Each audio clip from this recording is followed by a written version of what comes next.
Cars, toys, and aspirin all have to meet mandatory safety standards before they become available to the public.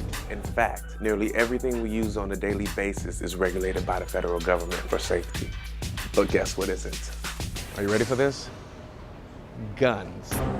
Over 100,000 Americans are shot each year. And if that's you or someone that you love, there's no way to hold the people who made or sold those guns accountable. And you may be wondering, how did this happen? Two things: lobbying and money. The gun industry knows that their product is inherently dangerous, and they lobby Congress to hold them to different standards. Until the public speaks up, that will not change. Just ask the tobacco industry.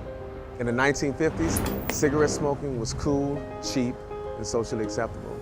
Light up the lucky. It's light up time. I got a better idea. Let's take a Winston break. That's it. Smoke, smoke, smoke that cigarette. Hey, that is fresh and clean. I don't see why everybody doesn't smoke Raleigh. More doctors smoke Camels than any other cigarette. Try them. You'll like them. The taste is great.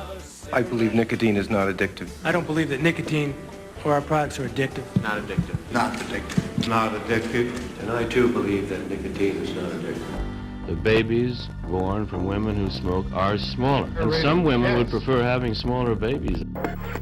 But that all changed when people started to fight back, demanding that cigarettes be regulated. How many people tobacco kills every day? Health officials say 50 years ago, about 40% of adults in America smoked. Decades of anti-smoking awareness campaigns and laws, and the numbers have dropped by more than half. And it worked.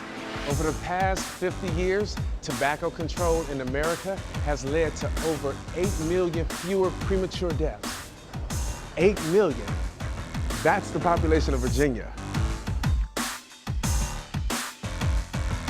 The tobacco industry tried and failed to stay out of the debate over cigarettes. For the gun manufacturers, it's the exact same tactic now that was used by the tobacco industry then. Our goal is to try to raise at least $100,000 a year for the NRA because they're looking out for us in Congress. When it comes to shielding the gun industry, the NRA is calling the tune. We finally got both houses of Congress to pass the landmark Protection of Lawful Commerce in Arms Act last year. In 2005, the gun industry lobbied Congress to pass the law called PLCA. Now, this protects the gun industry from financial losses if someone is hurt or killed by a gun. Wait.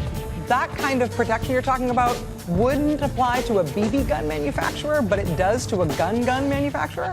Today, even toy guns are held to higher standards than real guns. That's absurd.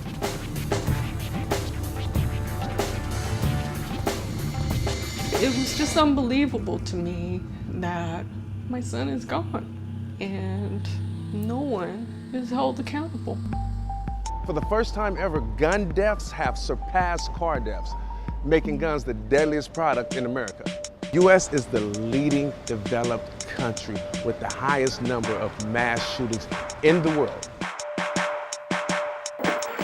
This has to change.